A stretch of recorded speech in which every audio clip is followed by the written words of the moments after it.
हाँ जी बेटा। तो हुण तक आपां स्केलर वैल्यूड फंक्शन किया सीगा, यानी स्केलर फंक्शन का डेरिवेटिव है ना। तो जिमें y is equal to F of X हो गया, कि है बेटा स्केलर फंक्शन हो गया। तो यदा डेरिवेटिव आप करते सी dy बाय डी एक्स कितना आंदा सी बेटा, ये आंदा सीगा limit h tends to 0 F of x plus h minus F of X बटा h। आ वाले फार्मूले नाल आपां की करते सीगे, डेरिवेटिव कढ़ते सीगे। बट हुण आ गया वैक्टर पॉइंट फंक्शन। तो वैक्टर पॉइंट फंक्शन केड़ा हुंदा सब तो पहला बेटा, ऑफ स्केलर वेरीएबल। वो फंक्शन बेटा जेड़ा हरेक पॉइंट ते, ठीक है, उसकी वैल्यू फंक्शन की वैल्यू की आवे, वैक्टर आवे, उसनों की कहांगे आपां, vector valued function of scalar variable. For example जिमें आप वेलोसिटी करनी, मैं एफ ऑफ टी डिफाइन कर लेना, ये डिफाइन कर लेना velocity of particle at time T. तो टाइम की है बेटा स्केलर वेरीएबल है, बट जी वो वैल्यू आ रही फंक्शन की वेलोसिटी वो की है, एक वैक्टर फंक्शन है, ठीक है जी। तो अगर किसी स्केलर पॉइंट पे फंक्शन की वैल्यू की आ जाए, वैक्टर आ जाए, तो उन्होंने की कहने आप vector point function of scalar variable. Scalar variable हमेशा आप टी लैने, टी इत्थे चलो इस एग्जाम्पल च तो टाइम को रिप्रजेंट कर रहा, तो कोई जरूरी नहीं वो टाइम को रिप्रजेंट करे, है ना। तो की डेफिनेशन बन गई बेटा कि डी कोई भी सबसेट है रियल नंबर का, then a function vector function F, let D subset है रियल नंबर का, then vector function F vector of scalar variable t belongs to D is rule which associate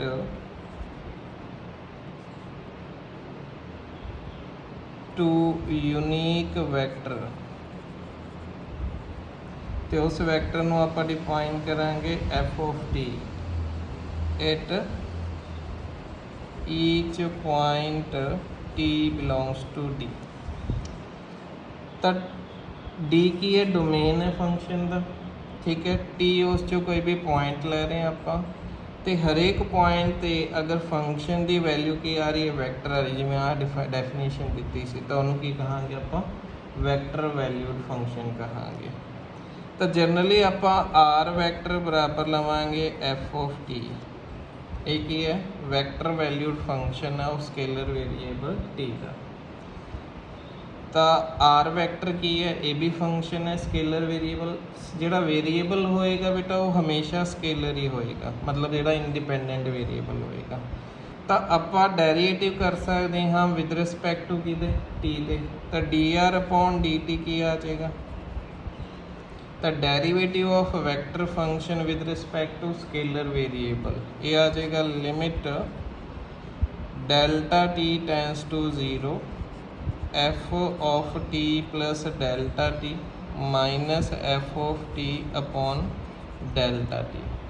मतलब function की value at the point T plus delta T आ भी vector आएगी, minus value of function at the point T A भी की आएगी बेटा vector आएगी, upon delta T. Now difference of two vector is a vector quantity and multiplication of vector by a scalar variable is also a vector quantity. जिमें कि a vector लेने तो भी वेक्टर क्वांटिटी। तो derivative of vector function is also a vector function. Clear हो गया। तो ये डेरिवेटिव आ गया किसका, वेक्टर पॉइंट फंक्शन का। तो therefore derivative of vector function is also a vector point function होएगा। हुण कुछ रूल्स है जिमें तुसी स्केलर विच किते हुए है। पहला है जिमें derivative of F of x plus minus g of x, अगर दो फंक्शन एडिशन च या सबट्रैक्शन च है तो उन्हों का डेरिवेटिव की हो जाता सी बेटा, अलग अलग हो जाता सीगा, है ना। सैकेंड रूल तुसी प्रोडक्ट रूल किया हुआ है बेटा, derivative of f x into g of x अगर प्रोडक्ट है तो प्रोडक्ट रूल किया हुआ है कि आंदा सी बेटा, F of x into g dash x plus g dash x sorry g x into f dash x. Third आप क्वेश्चन रूल किया हुआ है, ठीक है। तो एक आ रूल भी किया हुआ है अपने कोई कॉन्सटेंट ना मल्टीप्लाइड है तो कॉन्सटेंट बाहर आ जाता है, एफ का डेरिवेटिव हो जाता है। ये रिजल्ट किसते है बेटा, स्केलर पॉइंट फंक्शन दे। हुण आ जाते results of vector point function, results of derivative of vector point function. तो पहला रिजल्ट है बेटा कि डेरिवेटिव ऑफ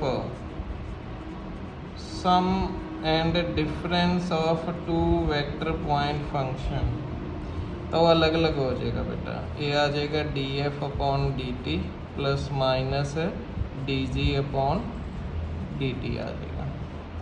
तो इनू आप प्रूव भी कर सकते हैं बाय डेफिनेशन। तो प्रूफ भी देखो बेटा हम, हाँ जी। Now by definition derivative of F of T plus G of T, तो की आएगा पहला,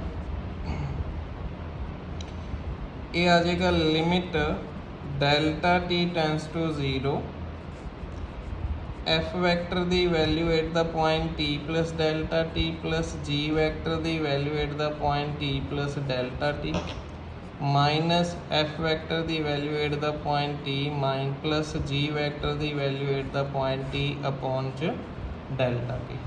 आही डेफिनेशन से बेटा। इनू अलग अलग कर लो बेटा। इनू आप लिख सकते हैं हाँ, limit delta T tends to 0, इनू लिख सकते हैं बेटा F of T plus delta T minus F vector at the point T बटा डेल्टा टी, ठीक है जी, plus G of G vector दी value at the point T plus delta T minus G vector दी value at the point T upon delta T. तो by definition एक ही बन गया बेटा D F upon D T, तो एक ही बन गया बेटा D G upon D T बन गया। तो अगर दो वैक्टर फंक्शन बेटा सम च है तो उन्होंने डेरिवेटिव की हो जाएगा बेटा, अलग अलग हो जाएगा। इसी तरह डिफरेंस च है तो भी अलग अलग हो जाएगा। सैकेंड रिजल्ट है बेटा, हुण दो वैक्टर विच प्रोडक्ट जां तां डॉट प्रोडक्ट होंदी है जां क्रॉस प्रोडक्ट होंदी है। अगर दो वैक्टर फंक्शन है बेटा ए ते बी, तो इन्हां दी प्रोडक्ट जां तां डॉट होएगी या की होएगी, क्रॉस होएगी। अगर मैं कुछ नहीं लिखता तो वो की है, मीनिंगलैस है। तो हुण आपां करांगे बेटा second result derivative of dot product of two vector. तो रिजल्ट वही है बेटा, फर्स्ट वैक्टर उस तरह डॉट सैकेंड का डेरिवेटिव प्लस फर्स्ट का डेरिवेटिव डॉट सैकेंड वैक्टर उस तरह। तो रिजल्ट वही है बेटा, बट इत्थे नाल की लगना है, डॉट लगना है। डॉट नहीं लाओगे गड़बड़ हो जाएगी, क्योंकि दो derivative of vector function is also a vector function. तो भी वैक्टर आ भी वैक्टर, दो वैक्टर विच जां तां डॉट होंदी है जां क्रॉस होंदी है बेटा, ठीक है जी। तो इनू अगे लिख लो, इनू पिछे लिख लो, कोई फर्क नहीं, क्योंकि डॉट प्रोडक्ट इज कमोटेटिव होंदी है। ए डॉट बी बराबर की होंदा बी डॉट ए। सिमिलरली तो dot product of two vector quantity is a scalar quantity, तो आ भी स्केलर आएगी, आ भी क्या आएगा, स्केलर आएगा। फिर derivative of A cross B, हम cross product of two vectors का डेरिवेटिव, तो सेम रिजल्ट लगेगा बेटा, फर्स्ट वैक्टर उस तरह क्रॉस सैकेंड वैक्टर का डेरिवेटिव प्लस फर्स्ट वैक्टर का derivative cross second vector. Fourth है बेटा, एक वैक्टर फंक्शन एक स्केलर फंक्शन नाल आपां मल्टीप्लाई कर सकते हैं। अगर दो वैक्टर की प्रोडक्ट करनी तो वो होगी डॉट प्रोडक्ट या क्रॉस प्रोडक्ट। हुण derivative of phi into A vector, phi की है, स्केलर फंक्शन है ऑफ वेरीएबल टी का, तो ए वैक्टर की है, this is not a constant vector, A vector भी vector function of scalar variable T का इत्थे, तो इत्थे भी रिजल्ट वही लगना है। तो पहला फाई का डेरिवेटिव इंटू ए वैक्टर प्लस फाई उस तरह ए का derivative with respect to t, ना इत्थे डॉट लगनी है ना ही क्रॉस लगनी है, ये चीज़ों का ध्यान रखना है। मेन प्रॉब्लम जी थोड़ी गलती होनी है वो इत्थे ही होनी है बेटा, कि डॉट लाना है या क्रॉस लाना है या कुछ नहीं लाना, ठीक है जी। तो दो वैक्टर ने तो उन्होंने डॉट लगेगी या क्रॉस लगेगी, अगर कुछ नहीं लिखते तो मीनिंगलैस है। तो अगर एक है बेटा किदा कांस्टेंट केड़ा, फाई स्केलर फंक्शन है बेटा, phi is a function of scalar variable T, A vector भी की है function of scalar variable T है, ठीक है जी। पहला ही दसिया सूँ कि A vector is not a constant vector, तो फाई कॉन्स्टेंट नहीं है, फाई की है, ठीक है। ये फंक्शन ऑफ स्केलर भी, तो एक स्केलर पॉइंट फंक्शन एक वैक्टर पॉइंट फंक्शन है, ठीक है जी। तो इन्हों की प्रोडक्ट का डेरिवेटिव सिंपल वही रूल लगना है, बट विचाले कुछ नहीं आएगा, ना डॉट आएगी ना क्रॉस आएगी, ठीक है जी।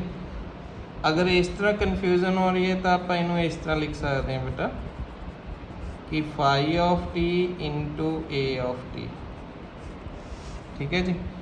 तो ये स्केलर पॉइंट फंक्शन है, ये vector point function of scalar variable T का, तो पहला D phi upon D T into ए वैक्टर, ठीक है। अगर नाल लगाना है लगा लो बेटा, फंक्शन ऑफ टी है, प्लस फाई उस तरह, फाई तो नहीं लगना वैक्टर, फाई उस तरह phi of T into A vector का derivative with respect to T आ जाएगा। क्लीयर हो गया बेटा। फिर आ जाता ट्रिपल, स्केलर ट्रिपल प्रोडक्ट। हुण स्केलर ट्रिपल प्रोडक्ट की पढ़ी हुई है तुसी, ए बी सी दी स्केलर ट्रिपल प्रोडक्ट, ये हुंदा A dot B cross C. तो डेरिवेटिव ऑफ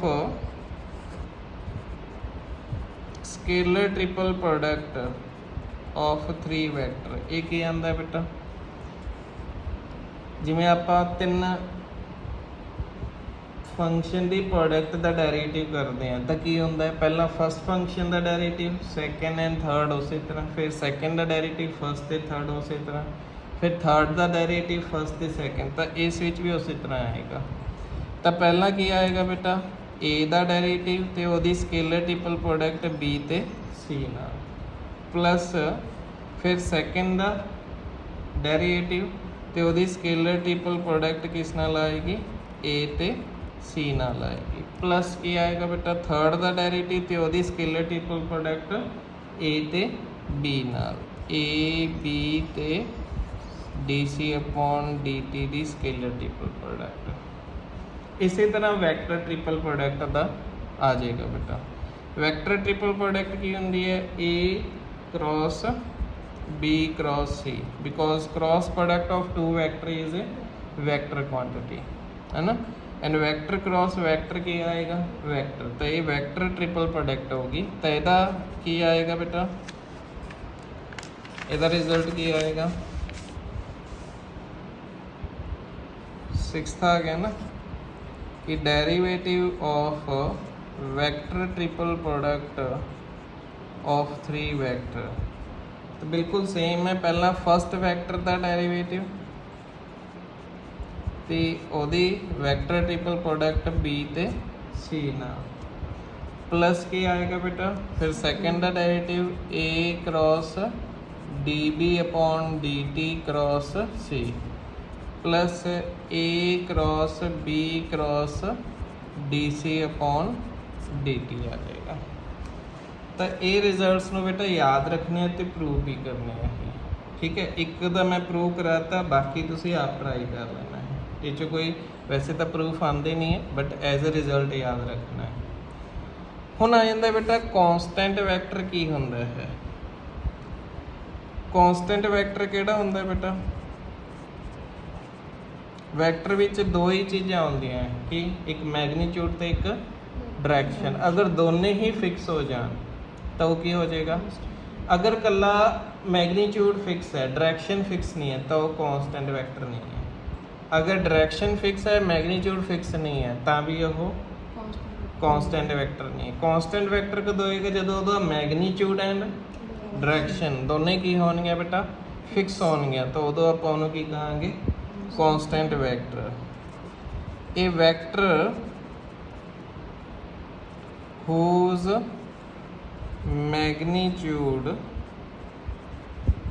is constant, एक तो मैग्नीट्यूड constant होवे and have fixed direction, direction भी की होगी फिक्स्ड डायरेक्शन होएगी बेटा, डायरेक्शन वेरी नहीं करेगी होती, इज कॉल्ड कांस्टेंट वेक्टर।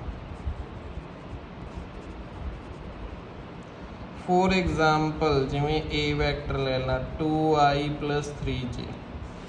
हुण एदा मैग्नीट्यूड कांस्टेंट है बेटा, ए वैक्टर दा मैग्नीट्यूड कितना आ गया बेटा √4 + 9 दैट इज √13 कांस्टेंट है। तो यदि डायरेक्शन भी फिक्स है।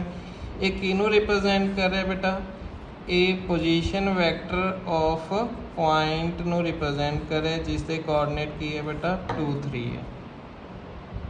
ठीक है जी, तो ए पॉइंट है, ਇਹਦਾ पोजीशन वैक्टर ए है तो यदि डायरेक्शन भी की है फिक्स है, ओरिजिन टू पॉइंट ए हो गया। तो this is a constant vector है। एक एग्जांपल दी है मैंने, है ना। तो कांस्टेंट वैक्टर का डेरिवेटिव की होंदा बेटा 0 होंदा है। नैक्सट आप की प्रूव करना है कांस्टेंट वैक्टर का डेरिवेटिव की होंदा है 0 होंदा है। तो नैक्सट आर्टिकल ही हो गया कि prove that derivative of constant vector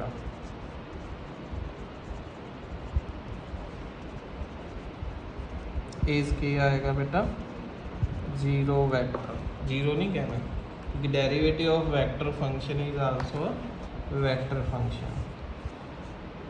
तो प्रूफ लो भाई, लेट एफ आर बराबर है F of t is constant vector है बेटा। जे कांस्टेंट वेक्टर है तो हर एक पॉइंट ते फंक्शन की वैल्यू की रहेगी बेटा सेम, चाहे टी ते ले लो चाहे टी + डेल्टा टी ते ले लो। कांस्टेंट फंक्शन केड़ा हुंदा है बेटा जदों हर एक पॉइंट ते वैल्यू की आ जाए फिक्स आ जाए। जिमें मैं एफ ऑफ एक्स ले ला बेटा 5, तो चाहे एक्स की वैल्यू 1 पुट करा चाहे 2 पुट करा चाहे 3 पुट करा, ये ऑलवेज की रहेगा कांस्टेंट। हुण आर की है vector point function of scalar variable T का, इनू कांस्टेंट वैक्टर मान लिया। तो therefore value of function at the point T + delta T बराबर होगी value of function at the point T होगी। तो दिस इंप्लाइज एफ वैक्टर दी value at the point T + delta T minus F vector की value at the point T कितना आ जाएगा बेटा 0 वैक्टर। 0 नहीं पाना, ये गलतियां होणगियां तुहाडे तो। ठीक है, तो इत्थे नंबर कटणगे तुहाडे। तो इसे करके बेसिक क्या है मैं तुहानूं ध्यान नाल लाना चाहिए because difference of 2 vector is a vector quantity. तो this implies limit delta T tends to 0 F of T + delta T minus F of T upon delta T, ये भी कितना आ गया जीरो वैक्टर बेटा। तो इस एक की डेफिनेशन बन गई D F upon D T कितना आ गया है। तो अगर एक कांस्टेंट वैक्टर है तो वह डेरिवेटिव की आएगा जीरो वैक्टर आएगा। नैक्सट आर्टिकल है बेटा अगर कंपोनेंट फॉर्म च है एक वैक्टर फंक्शन तो वह डेरिवेटिव किस तरह करना आपने। नैक्सट आर्टिकल आ जाता है बेटा derivative of a vector function in किस फॉर्म च बेटा कंपोनेंट फॉर्म विच। तो लो भी लेट एफ एक वेक्टर पॉइंट फंक्शन है एक कंपोनेंट फॉर्म च ले लेने।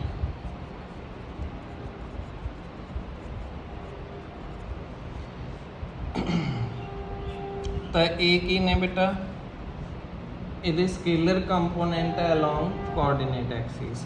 ये स्केलर कंपोनेंट आ गया along X axis. Scalar component आ गया vector function along Y axis. Scalar component आ गया है बी वेक्टर फंक्शन है इन किस फॉर्म च बेटा कंपोनेंट फॉर्म च where f1t f2t f3t are की ने स्केलर फंक्शन है बेटा of a scalar variable t दे। तो आपने यदा डेरिवेटिव करना है बेटा। तो D F upon D T कितना आ जाएगा दोनों पासे डेरिवेटिव कर दो विद रिस्पेक्ट टू कि टी दे। तो therefore d F upon D T कितना आ गया बेटा derivative of f1t into I cap plus f2t into J cap plus f3t into K cap है।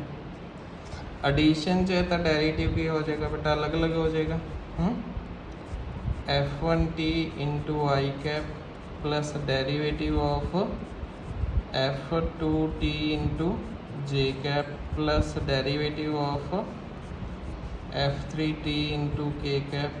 आ स्केलर फंक्शन है वेक्टर फंक्शन है ना। एक स्केलर फंक्शन है एक वेक्टर फंक्शन है तो वह डेरिवेटिव की होएगा उन्होंने प्रोडक्ट का डेरिवेटिव आ रिजल्ट यूज हो जाएगा बेटा।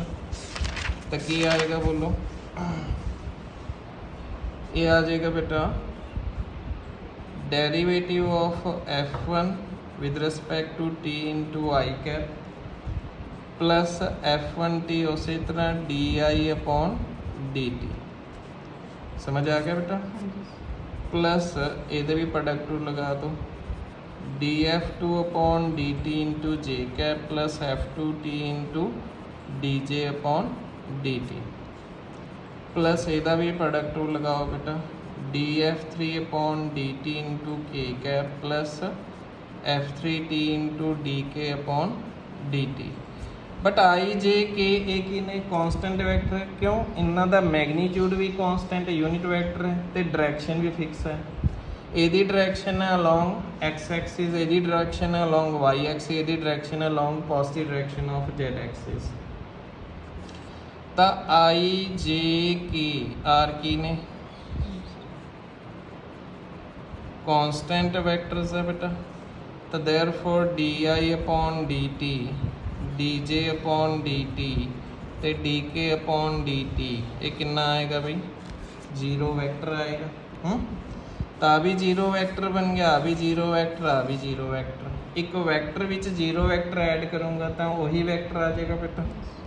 तो ये कितना आ जाएगा बेटा D F one upon D T into आई cap plus D F two upon D T into J cap plus D F three upon D T into K cap.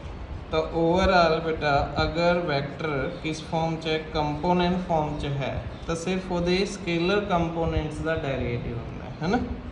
तो ये आ जाएगा D F upon D T into आई cap plus D F two upon D T into J cap plus D F three upon D T into K cap component form च। हुण next article है बेटा पहला आप prove किया constant vector का derivative zero है वह कन्वर्स हम कि अगर एक वैक्टर फंक्शन का डेरिवेटिव 0 वैक्टर है तो वो की होएगा कॉन्स्टेंट वैक्टर होएगा बेटा। तो लो ये आर्टिकल आ जाता है बेटा हुण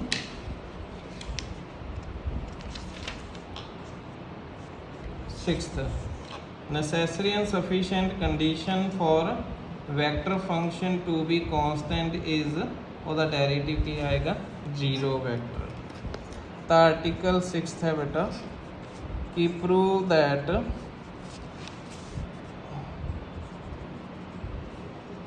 कि vector point function F of t is की आएगा कांस्टेंट वेक्टर आएगा if and only if D F upon D T की आएगा 0। इफ एंड ओनली इफ है तो आ मन के पहले आ प्रूव करेंगे फिर आ मन के आ प्रूव तो क्या ही रखे। लो जी प्रूफ लो। फर्स्ट लेट एफ वैक्टर जिहड़ा है इज की है कांस्टेंट वेक्टर। जे कांस्टेंट वेक्टर है तो इंडिपेंडेंट ऑफ टी होएगा बेटा, है ना। तो therefore value of vector function at the point T plus delta T बराबर आ जाएगी value of function at the point T. तो this implies value of function at the point T plus delta T minus value of vector function at the point T बराबर की आ जाएगी 0 vector. तो दिस implies limit delta t tends to 0 value of function vector function at the point t plus delta t minus value of vector function at the point t upon delta t की आ जाएगी a by definition बन गया बेटा df upon dt बराबर है 0 vector. हुण आपां कन्वर्स करना है बेटा। हुण मन के चलते एक वैक्टर फंक्शन का डेरिवेटिव की है 0 वैक्टर आ रहा है तो उन्होंने की प्रूव करना है कि वो कांस्टेंट वैक्टर होएगा। कन्वर्स विच मन के चल रहे हैं कि let F is vector point function है such that derivative of vector point function with respect to scalar variable 0 है। तो प्रूव की करना है भाई अपने बोलो कि एफ ऑफ टी इज की आएगा बेटा कांस्टेंट वेक्टर आएगा। हुण कांस्टेंट प्रूव करने वास्ते इनू आपां कंपोनेंट फॉर्म च लवांगे। किस लवांगे? कंपोनेंट फॉर्म च। देखो अगर एक वैक्टर कंपोनेंट फॉर्म च है तो ਉਹਦੇ स्केलर कंपोनेंट कांस्टेंट हो जाए तो ਉਹਦਾ मैग्नीट्यूड भी कांस्टेंट हो जाएगा तो डायरेक्शन भी की हो जाएगी कांस्टेंट। क्योंकि अगर ये इंडिपेंडेंट ऑफ टी हो जाए तो ये तिन्ने की आ जाएंगे कांस्टेंट वेक्टर बन जाएंगे। तो हर एक पॉइंट पे वैल्यू ऑफ फंक्शन की आएगी सेम आएगी बेटा, है ना। तो मैंने की प्रूव करना है कि जिहड़ा एफ वैक्टर है इंडिपेंडेंट ऑफ टी होएगा। की होएगा? Independent of T. तो इंडिपेंडेंट ऑफ टी कदों होएगा बई ये जदों ਇਹਦੇ स्केलर कंपोनेंट वो तिन्ने दे तिन्ने की होणगे इंडिपेंडेंट ऑफ टी होणगे। तो लैट ये मैं इनू कंपोनेंट फॉर्म च मान लेना f1 t इंटू आई cap plus f2 t into J cap plus f3 t into K cap. तो देयरफॉर df अपॉन dt कितना आएगा? हुनी अपन ने डेरिवेटिव किया हुआ कंपोनेंट फॉर्म च सिर्फ स्केलर कंपोनेंट का डेरिवेटिव होंगे। तो ये आ गया df अपॉन dt इंटू आई cap df2 upon dt into J cap plus df3 upon dt into K cap.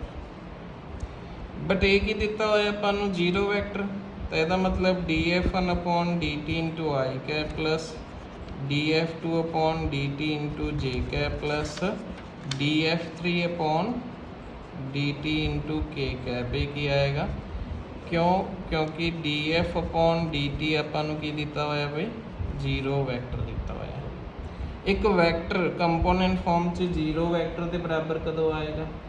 जदों वो स्केलर कंपोनेंट की होंगे तिन्ने 0 होंगे। क्योंकि 0 वैक्टर में मैं लिख सकता 0i प्लस 0j प्लस 0 के कैप। तो कंपेयर करांगे तो की आएगा बेटा बोलो? कंपेयर करांगे तो की आएगा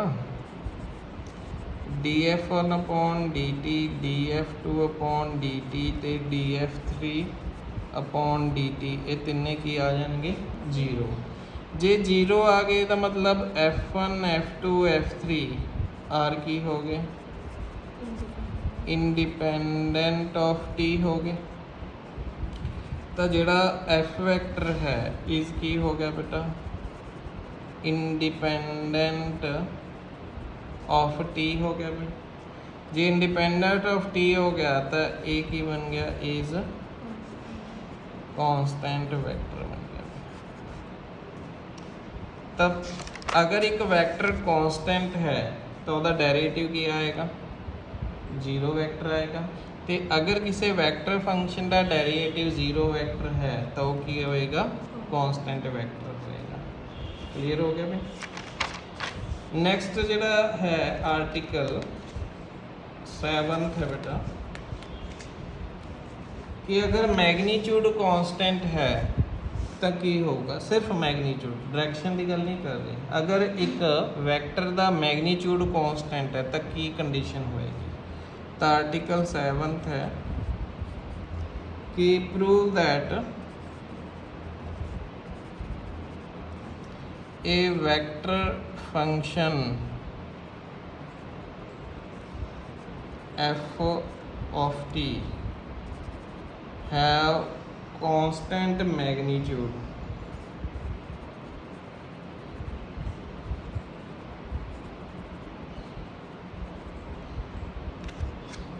if and only if f vector the dot product ਉਹਦੇ ਡੈਰੀਵੇਟਿਵ ਨਾਲ ਕੀ ਆਏਗੀ 0 ਆਏਗੀ। लो भी हम पहला मन क्या प्रूव करांगे फिर आमन क्या प्रूव करांगे प्रूफ लो भी इनू एज ए रिजल्ट भी याद रखना है। तो first let f vector as constant की है भाई मैग्नीट्यूड है। तो this implies f of t का मैग्नीट्यूड की हो गया बेटा कांस्टेंट हो गया। जे कांस्टेंट है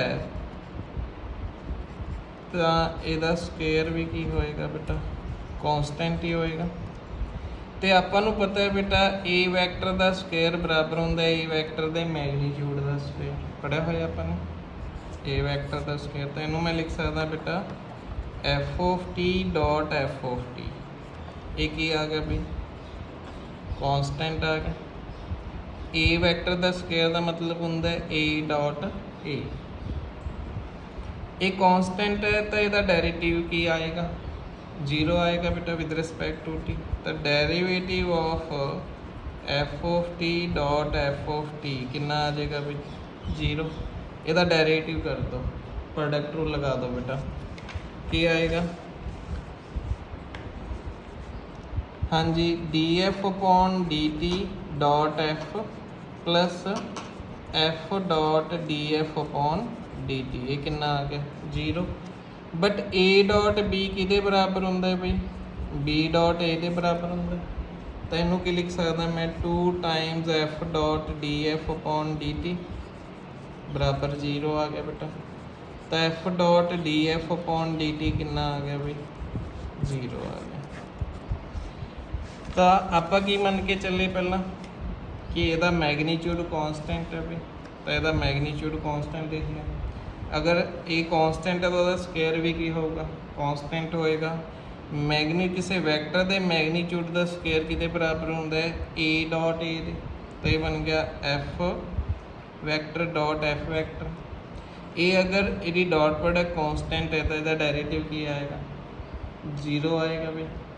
प्रोडक्ट रूल लगा लिया अपने but dot product is commutative होंदा है। तो ये बन गया 2 times F dot 2 is non zero इसका मतलब F dot d F upon D T कितना बन गया 0 बन गया। हुण कन्वर्स लैके चलते हैं।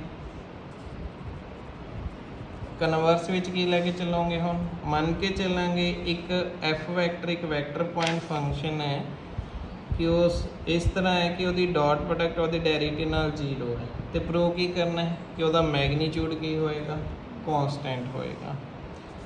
तो let f of t is की है बेटा वैक्टर फंक्शन है such that f dot d F upon D T कितना दिता होया 0। तो प्रूव की करना अपने बोलो भी कि F vector has constant magnitude. तो बिल्कुल रिवर्स करना अपने हुण since F dot d F upon D T कितना दिता होया 0 इनू 2 ना मल्टीप्लाई बिल्कुल रिवर्स स्टैप करूँगा मैं।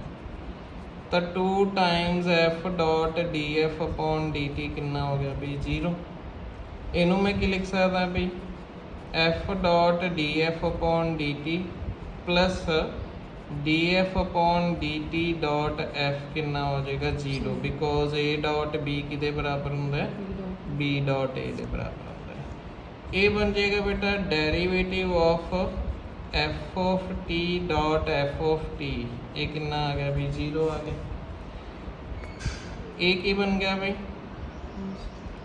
ये बन गया derivative of F of T they mod the square ये 0 आ गया। अगर ए 0 है तो यदा मतलब ये कांस्टेंट हो गया बेटा एक ही आ गया भाई कांस्टेंट आ गया। अगर ये कांस्टेंट है तो यदा मतलब ओदा मैग्नीट्यूड भी की आ गया भाई कांस्टेंट आ गया भाई यही आप प्रूव करना सीखा। तो एफ वैक्टर हैज़ की बन गया कांस्टेंट मैग्नीट्यूड बन गया। तो इनू एज ए रिजल्ट भी की करना है याद रखना है। नैक्सट रिजल्ट देखो बेटा 8th रिजल्ट है थोड़ा आर्टिकल 8 है बड़ा इंपॉर्टेंट है कि ये द रिजल्ट्स कि हुण कांस्टेंट डायरेक्शन है तो की होगा कि prove that a vector function f of t has a constant direction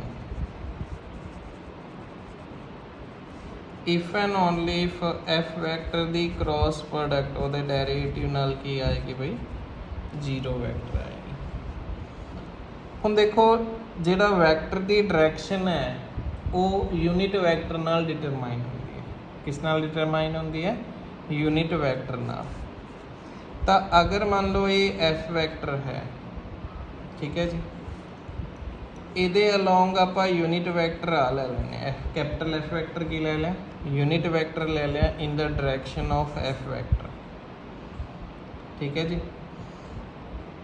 तो एफ वैक्टर नूं मैं की लिख सकदा भी इसदा मैग्नीट्यूड कितना है एफ है तो इनू मैं लिख सकदा एफ इंटू एफ वैक्टर।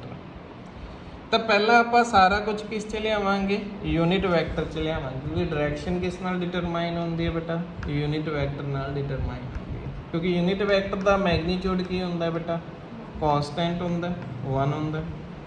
तो जिहड़ी डायरेक्शन है वो सेम होंदी है जिहड़ी किस दी होंदी है वैक्टर दी होंदी है बेटा।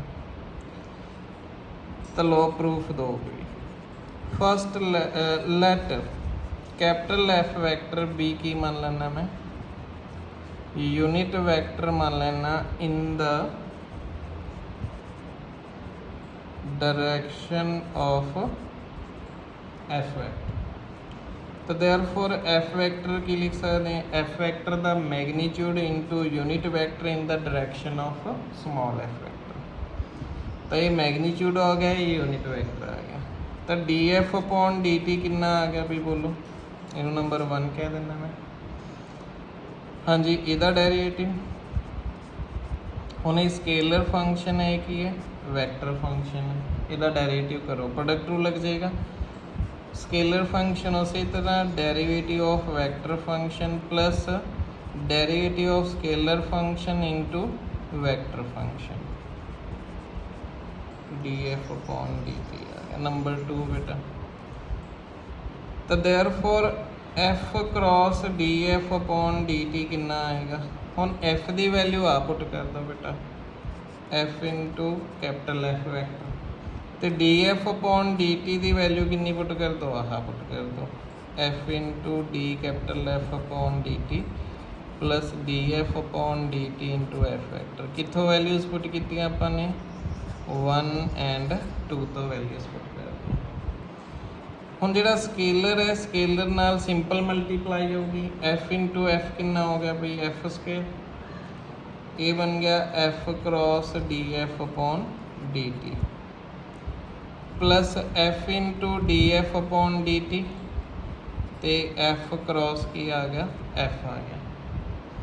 एक ही बन गया भाई जीरो वैक्टर, क्योंकि ए क्रॉस ए सेम वैक्टर नूं सेम वैक्टर नाल क्रॉस प्रोडक्ट करदे की आंदा है, तो किसी भी वैक्टर विच जीरो वैक्टर ऐड कर दो तो की आऊगा सेम वैक्टर आएगा बेटा, है ना।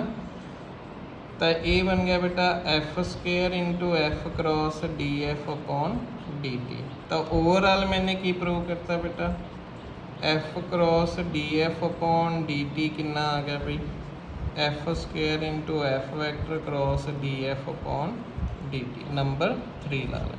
हले क्वेश्चन स्टार्ट होगा, हले तक तो आप जस्ट डी एफ यदी वैल्यू कड्डी है। अगर कैपिटल एफ यूनिट वैक्टर है तो आपने F cross D F upon D T की value in terms of unit vector काढ़ ली।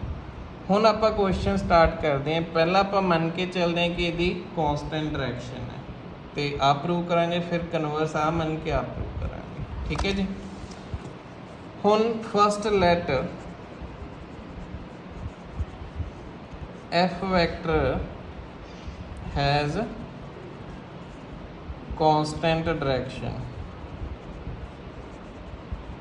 जे यदि डायरेक्शन कांस्टेंट है या फिक्स्ड डायरेक्शन कह दो बेटा, है ना, कांस्टेंट कह दो या फिक्स्ड डायरेक्शन कह दो, तो a unit vector in the direction of small F vector. तो अगर यदि डायरेक्शन फिक्स है तो यदि डायरेक्शन भी की होगी फिक्स होगी बेटा। तो this implies F capital F vector has constant direction. Also इहदा मैग्नीट्यूड भी की है बेटा कांस्टेंट है। F vector has constant magnitude है बेटा, क्यों? बिकॉज एफ वैक्टर इज की है भाई यूनिट वैक्टर है। यदि डायरेक्शन भी कांस्टेंट है तो मैग्नीट्यूड भी कांस्टेंट है, तो ये की बन गया कांस्टेंट वैक्टर बन गया।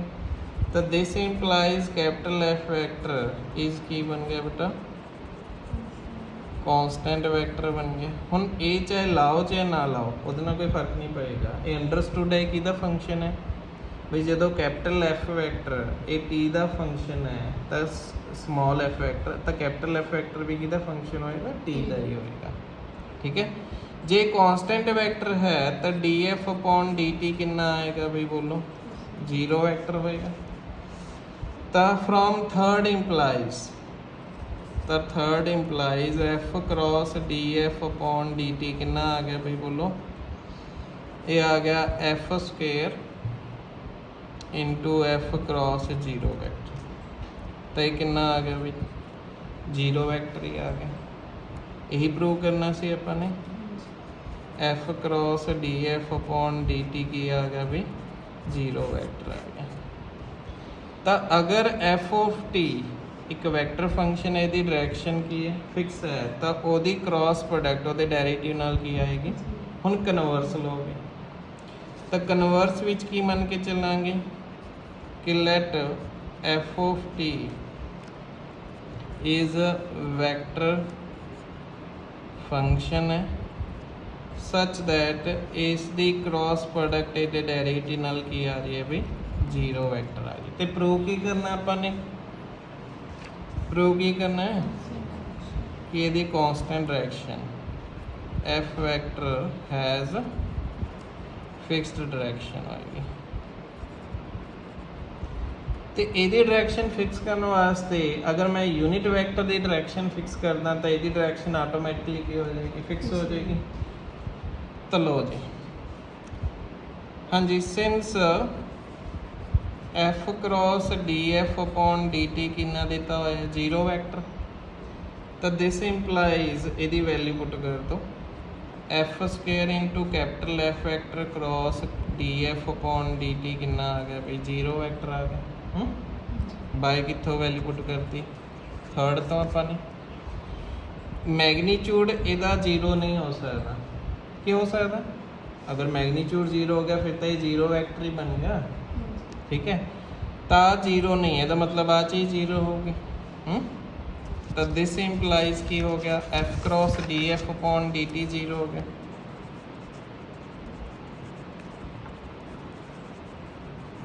ਹੁਣ ਦੋ ਵੈਕਟਰ ਦੀ ਕ੍ਰਾਸ ਪ੍ਰੋਡਕਟ ਜ਼ੀਰੋ ਕਦੋਂ ਹੁੰਦੀ ਹੈ ਜਾਂ ਤਾਂ ਉਹਨਾਂ ਵਿੱਚੋਂ ਇੱਕ ਵੈਕਟਰ ਜ਼ੀਰੋ ਵੈਕਟਰ ਹੋਵੇ ਜਾਂ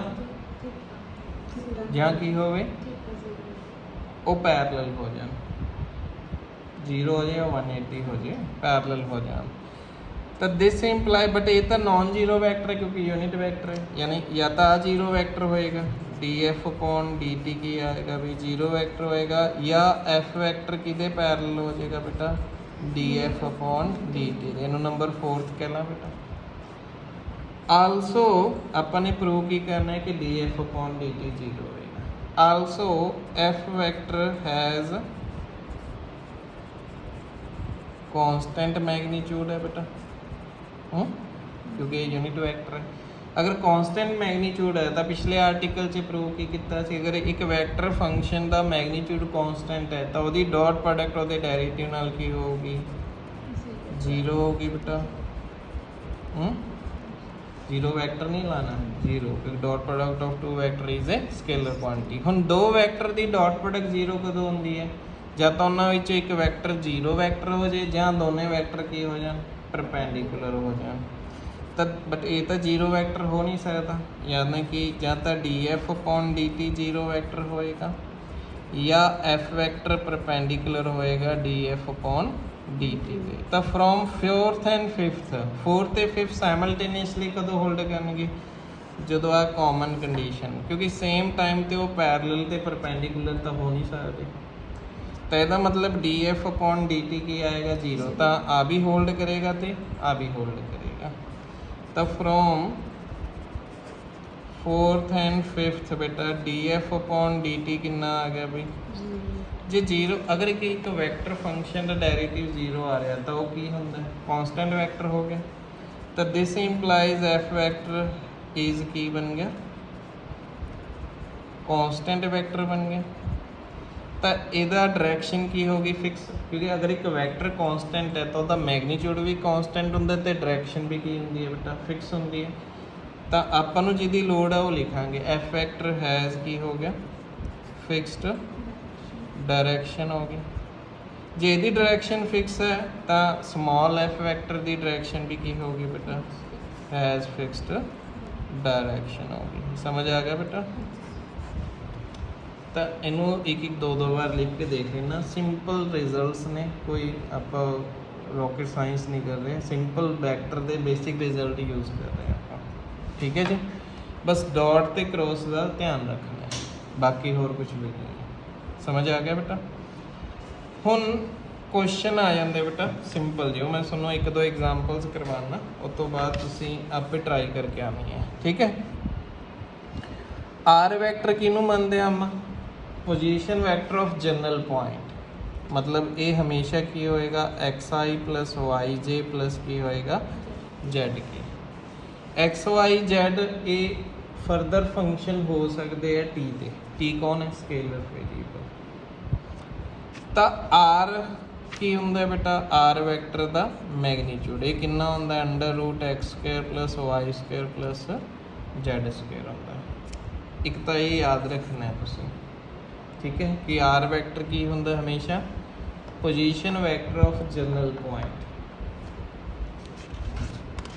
तो हुण पहली एग्जाम्पल देखो बेटा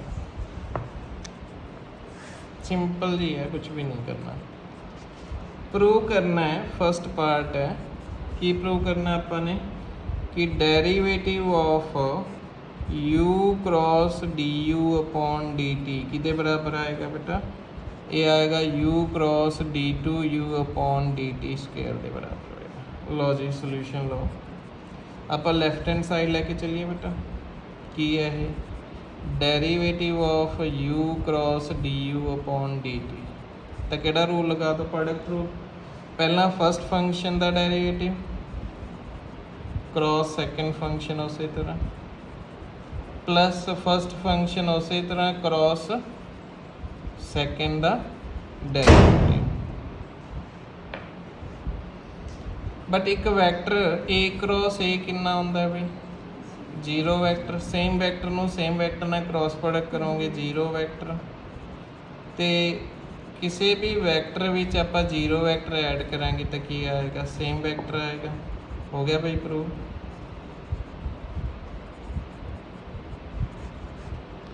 सिंपल। सेकंड भी कर लोगे बेटा। चलो जिन्ने कि ट्राई करके आने हुण इत्थे की है कंपोनेंट फॉर्म च दिता हुआ है ए स्केलर कंपोनेंट है तो अपने dr/dt। तो अगर वैक्टर कंपोनेंट फॉर्म च तो वह डेरीवेटिव करना है तो की होएगा हर एक कंपोनेंट का डेरीवेटिव होएगा बेटा, है ना।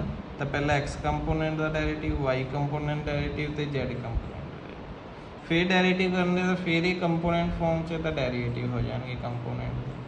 मैगनीट्यूड करना है तो वो पता ही, अगर कंपोनेंट फॉर्म च तो मैगनीट्यूड किमें करते हैं x कंपोनेंट का स्क्वायर प्लस y कंपोनेंट का स्क्वायर प्लस z कंपोनेंट का 0 × k कैप आएगा।